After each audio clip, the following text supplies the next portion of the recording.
नमस्कार दोस्तों। आज है 22 जून 2024। 22 जून 2024 से जितने भी करंट अफेयर्स के महत्वपूर्ण क्वेश्चन बन सकते हैं उस सभी पर डिस्कस करेंगे।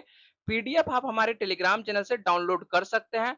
टेलीग्राम चैनल का लिंक मैंने इस वीडियो के डिस्क्रिप्शन में दे दिया है, तो आप इस लिंक पर जाकर टेलीग्राम चैनल ज्वाइन कर सकते हैं। चलते हैं हम लोग पहले क्वेश्चन पर। पहला क्वेश्चन है, अंतर्राष्ट्रीय योग दिवस प्रतिवर्ष किस दिन मनाया जाता है? तो ये कब मनाया जाता है? 21 जून को मनाया जाता है।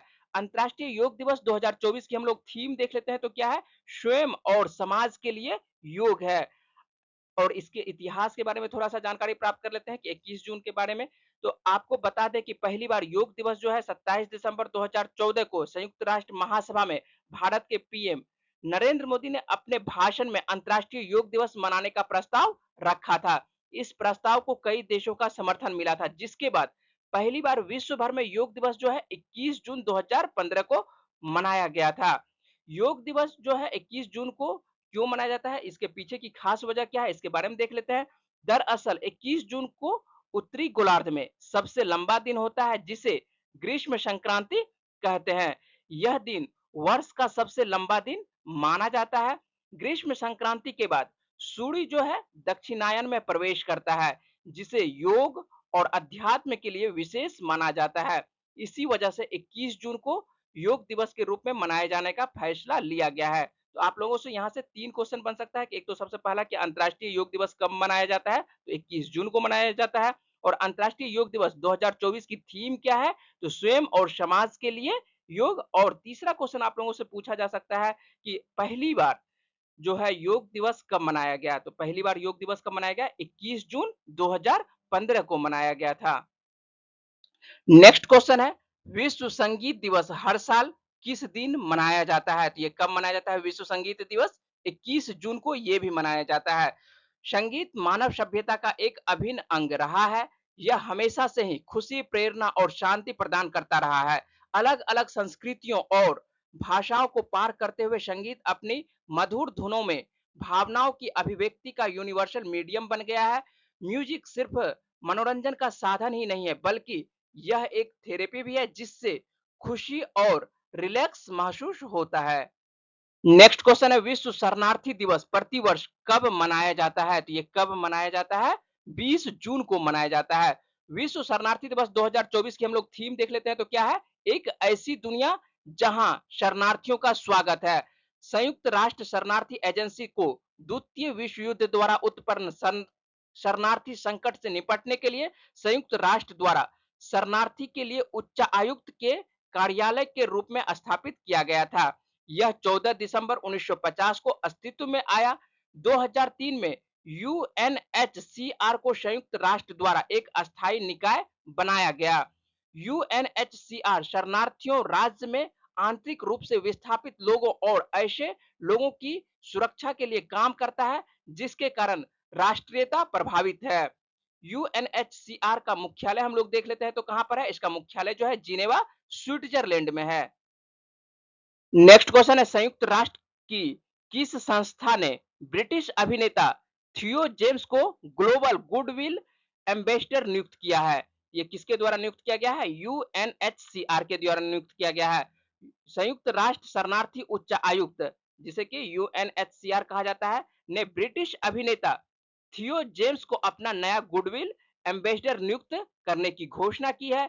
यह नियुक्ति जो है दुनिया भर में विस्थापित लोगों की आवाज को बुलंद करने की दिशा में एक महत्वपूर्ण कदम को दर्शाती है। नेक्स्ट क्वेश्चन है, हाल ही में लोकसभा का प्रोटेम स्पीकर किसे नियुक्त किया गया है? ये किसे नियुक्त किया गया है? भर्तहरि महताब को नियुक्त किया गया है।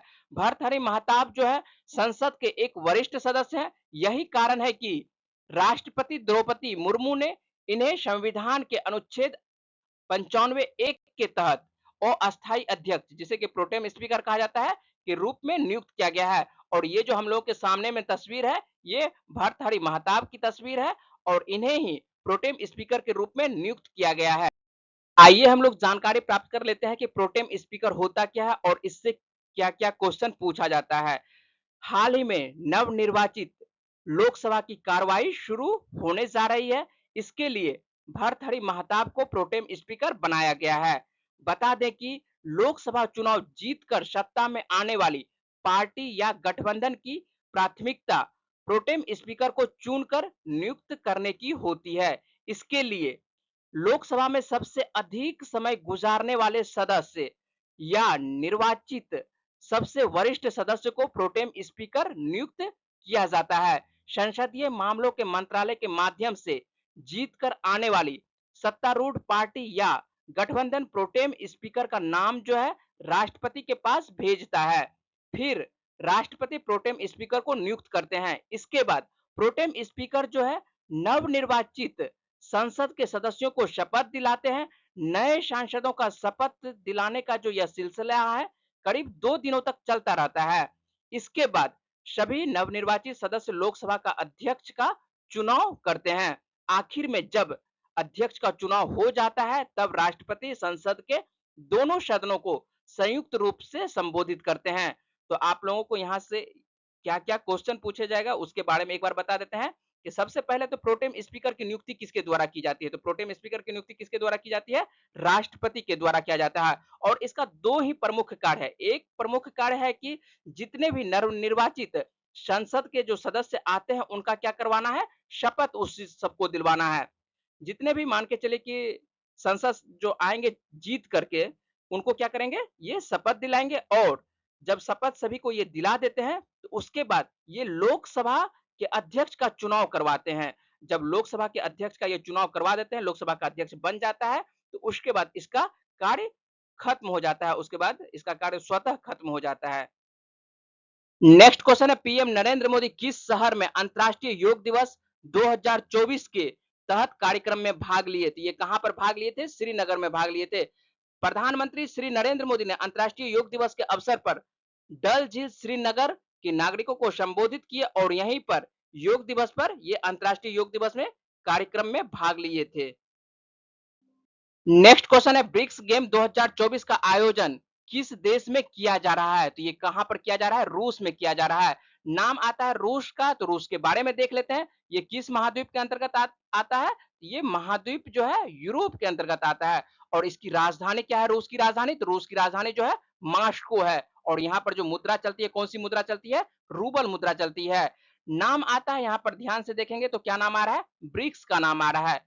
BRICS होता है। तो बी से कौन सा देश होता है? बी से आपको ब्राजील होता है, आर से कौन सा? रसिया होता है, आई से कौन सा देश होता है? इंडिया होता है, सी से कौन सा देश होता है? चाइना होता है और एस से कौन सा देश होता है?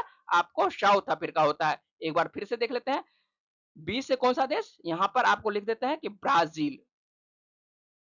बी से कौन सा देश होता है? ब्राजील होता है। आर से कौन सा देश होता है? इसको रूस होता है और आई से कौन सा देश होता है? तो यहाँ पर अपना भारत इंडिया होता है, ठीक है। और सी से जो कौन सा देश हो रहा है? चीन हो रहा है। तो ये जो है आपको ब्रिक पहले जो है इसका नाम ब्रिक रहता है। क्या नाम रहता है?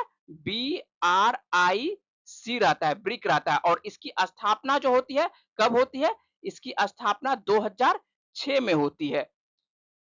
2006 में होती है। कौन-कौन से देश? ब्राजील, रूस, इंडिया और चाइना ने मिलकर 2006 में ब्रिक का समूह का एक गठन करता है। उसके बाद इसमें एक देश 2010 में सम्मिलित हो जाता है। कौन सा देश? साउथ अफ्रीका सम्मिलित हो जाता है और इसका नाम क्या हो जाता है? ब्रिक्स से ब्रिक्स हो जाता है। इसमें नए-नए कुछ देश और भी सम्मिलित होने वाले हैं इसमें, तो आपको नए किसी क्वेश्चन में आपको बताएंगे कौन कौन सा देश इसमें नया सम्मिलित हुआ है, लेकिन अभी आप लोग जानिए कि ब्रिक्स का क्या फुल फॉर्म होता है। तो ब्रिक्स का क्या फुल फॉर्म हो गया? ये ब्राजील, रूस, इंडिया, चीन और साउथ अफ्रीका हो गया। ये ब्रिक्स का समूह हो गया और ब्रिक्स की क्या कहते हैं स्थापना कब होती है? 2006 में होती है, लेकिन जब साउथ अफ्रीका इसमें सम्मिलित होता है तो ये 2010 में सम्मिलित होता है।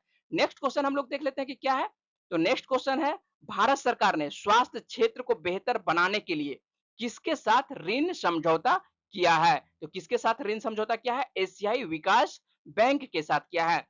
नाम आता है एशियाई विकास बैंक का, तो इसके बारे में देख लेते हैं। इसकी स्थापना कब होती है? इसकी स्थापना 19 दिसंबर 1966 को होती है और बैंक का मुख्यालय कहाँ है? तो बैंक का मुख्यालय फिलीपींस मनीला में है और इसे में वर्तमान में देखते हैं कि कितने सदस्य देश हैं। तो इसमें कितने सदस्य देश हैं वर्तमान में? 68 सदस्य देश हैं। नेक्स्ट क्वेश्चन, हाल ही में ओडिशा विधानसभा की स्पीकर किसे नियुक्त किया गया है? तो ये किसे नियुक्त किया गया है? सुरमा पाढ़ी को नियुक्त किया गया है। भारतीय जनता पार्टी की वरिष्ठ नेता सुरमा पाढ़ी को ओडिशा विधानसभा की अध्यक्ष चुना गया है और ये जो है निर्विरोध चुनी गई है। नयागढ़ जिले के रानपुर विधानसभा क्षेत्र से 2 बार विधायक सुरमा पाढ़ी को इस पद के लिए अकेली उम्मीदवार ये थी इस पद के लिए। किसी अन्य उम्मीदवार के नहीं होने के कारण सुरमा पाढ़ी को निर्विरोध चुन लिया गया। प्रोटेम स्पीकर आरपी स्वैन, ध्यान देना है कि किस राज्य की बात कर रहे हैं आपको, ओडिशा की बात कर रहे हैं। और ओडिशा में जो प्रोटेम स्पीकर जब नियुक्त किया गया था उस वक्त आपको बताए थे। तो प्रोटेम स्पीकर यहाँ पर ओडिशा में कौन थे? RP swan. और आरपी स्वैन ने विधानसभा के विशेष सत्र में सुरमा पाढ़ी को निर्वाचन की घोषणा की और उसके बाद उन्हें कार्यभार सौंपा। तो सुरमा पाढ़ी जो है कहां पर विधानसभा की अध्यक्ष बनी है? ये ओडिशा राज्य की। और आपको पता है कि ओडिशा में कुछ दिन पहले ही चुनाव हुआ था और यहाँ पर जो अभी मुख्यमंत्री बने हैं ये भी आपको बताए थे कि नए मुख्यमंत्री यहाँ पर बने हैं। तो कौन बने हैं? मोहन चरण मांझी बने हैं यहाँ के नए मुख्यमंत्री। और यहाँ पर जो प्रोटेम स्पीकर जब बना था तो उस वक्त आपको बताया थे कि यहाँ पर प्रोटेम स्पीकर कौन बने थे?